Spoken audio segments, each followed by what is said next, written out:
Welcome to the Might and Fealty tutorial. This is an unusual game with some complexity. This video will tell you how to get started and give you the most important hints, all in 7 minutes. Ready? First, let me tell you what to expect from the game. This is important because by understanding this, a lot of the rest just falls into place. What Might and Fealty is at its core is a political sandbox game set in a low fantasy medieval world. Think EVE Online meets Game of Thrones.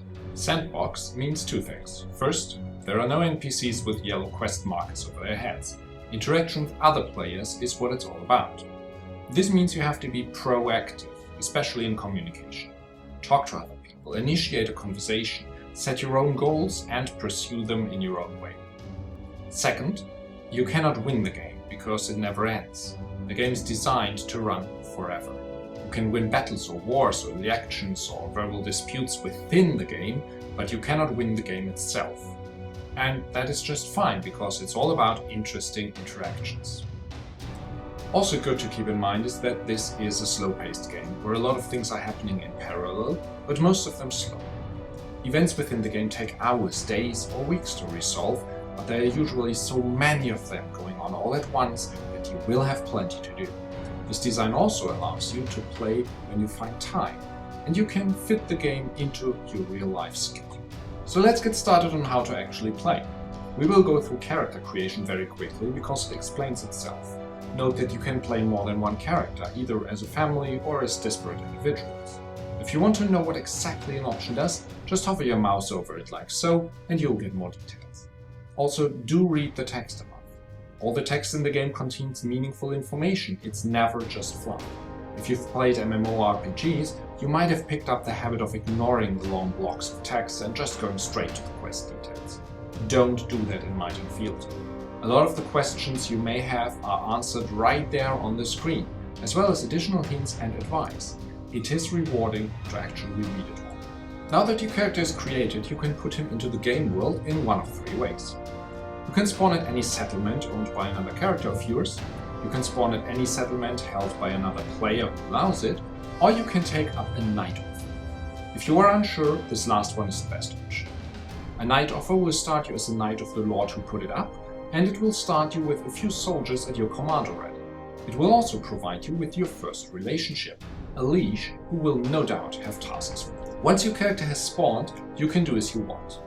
Since the game is a sandbox, it will not hold your hands. As you can see here on the action screen, for example, the game does allow me to immediately attack or even take control of the settlement of the lord whom I have just sworn fealty to. That is treason of the highest order, but the game will allow it. However, just like it does not protect the settlement of my lord from me, it will also not protect me from his rage if I do any of these. Don't click buttons just because you can. Might and Fealty is very much a game about the consequences of your actions. The game also puts a lot of information at your fingertips right from the start. The most important parts of information gathering are your status screen, which shows you everything about your current character, events and messages. Events are the history of the game world.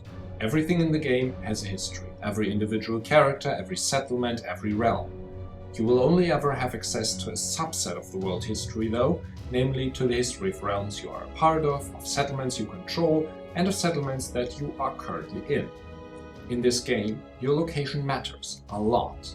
Most of your actions are limited to your current location, and only a small number of actions can be done remotely. To travel, simply use the map. Switch the mode to travel and then lay out a route you want to go. You can only cross rivers where there is a bridge, you cannot go through snowy mountains or oceans, though you can embark on ships for sea travel. Your travel will be updated once per hour, while long-term events in the game world, such as construction or recruitment, happen per game day. There are 4 game days per real-world day. You can also use the map to get information on the settlements and realms of the world. Back to the events for one final look. As you can see, other characters, realms or settlements are often mentioned in the events. Here and in most places in the game, names are interactive and you can click on them to get more details. Always keep that in mind, it makes things a lot easier. Now on to messages, where you interact with other players. If you did the smart thing and started by accepting Night Offer, you will most likely be part of a realm already, and thus you have access to the realm conversation. Here you can read up on what has happened recently, but you can also say hello and introduce yourself. Remember that I said you should be proactive in this game? That's one way to do it. You can also start new conversations with nearby characters. You will also notice you automatically get an introductory message from your liege, which is the easiest way to get in touch with him and say hello, as well as asking for tasks to do. Maybe your realm is at war and you are immediately needed somewhere. Best to find out quick. And that's about it. At first it's not much, because you need to give other players a chance to respond. Since you can play several characters, that's not a problem, just continue with another character for the moment. Later on, when your character has grown and gained power, there is a lot more to do. Managing a settlement is a whole game all by itself, where you need to juggle construction queues as well as trade, food and other resources, defenses and recruitment of militia, as well as things like roads or watchtowers. Or you can run for an office or maybe even become the ruler of a realm yourself, and then you will be knee-deep into politics and diplomacy. To find out more about all these things and read more in depth about the topics I've covered in this tutorial, there is a manual to the game which is available in the navigation bar and which contains a lot of information on everything within the game. You can also go to the community forum, a link is also in the navigation bar, where you will find discussions, questions and answers and an opportunity to talk to your fellow players. To sum up, 1. Do read the texts on the screen, they are very informative. 2. Give the game world and the other players time to react. 3. Many things happen at the same time, the game is wide as well as deep. 4. When in doubt, check the manual or ask on the forum. 5. Always remember that it is about the interaction with other players. Diplomacy, intrigue, politics, trade. Even if you are just managing your small town at the edge of the map, it is still about playing with others. So that's it from me for now. 7 minutes as promised. Welcome to the game. Have a great time.